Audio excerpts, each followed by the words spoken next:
Hi everyone, it's me Lubna. Today is Saturday, March 18th, 2023. Today I've been staying at home and studying as I usually do on the weekends. I have an exam on Monday at 7 a.m. on treatment of psychiatric disorders. So I've been studying for that and I've been doing my own thing as usual. You already know what my usual introduction is to all of my videos. But today, on my social media, I posted a picture of a drawing that I made last summer, at the end of the summer. And it was this drawing of a tulip. And I wrote something about it in addition to posting it. So I wanted to share what I wrote about it and talk a little bit about that. So this is what I wrote. Dreaming is the one thing we have that's really ours, invulnerably and inalterably ours.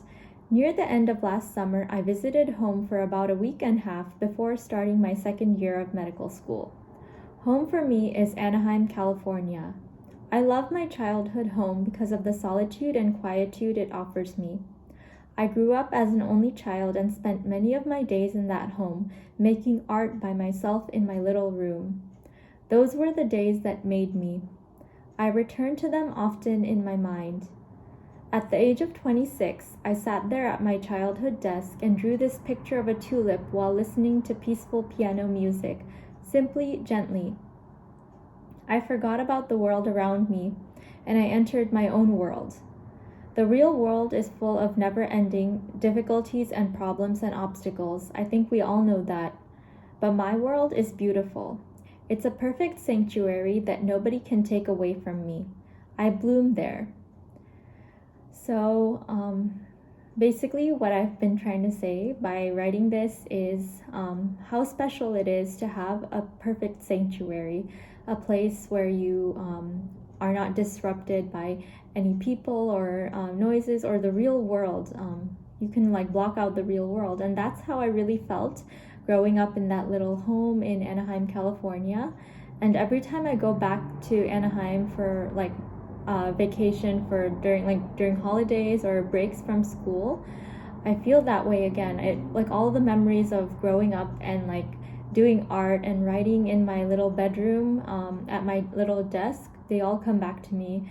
And I realize how special it was for me to be able to have that experience, because I know that a lot of people have large families and a lot of brothers and sisters, and they grow up in a very kind of a boisterous environment with all their family members. But I was lucky that I didn't have any siblings and I had my own room, and my parents were pretty busy. My dad is an electrical engineer and my mom is a doctor, so they were always pretty busy with work. And I used to think that it was kind of a bad thing that they never had time for me and that I didn't have any siblings to play with or keep me company. But I'm starting to realize that it was a hidden blessing, being able to grow up and learn how to be alone and how to find this sanctuary within myself and be quiet and be poised all alone in my room.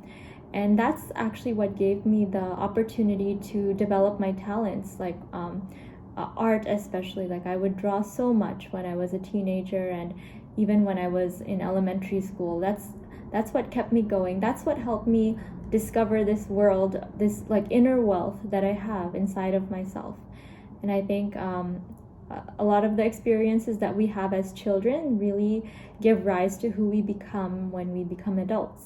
And I think that was a formative experience for me, growing up as an only child in a small family and having so much time to be able to spend by myself.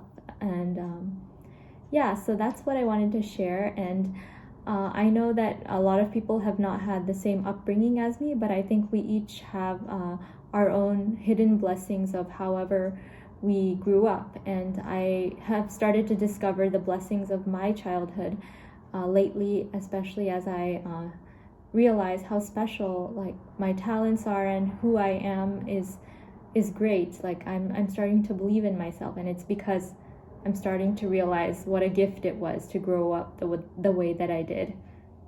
So thank you for taking the time to listen to my video today, and I hope that you are enjoying your weekend if you're here in North America with me, or anywhere else in the world. I guess it's still weekend.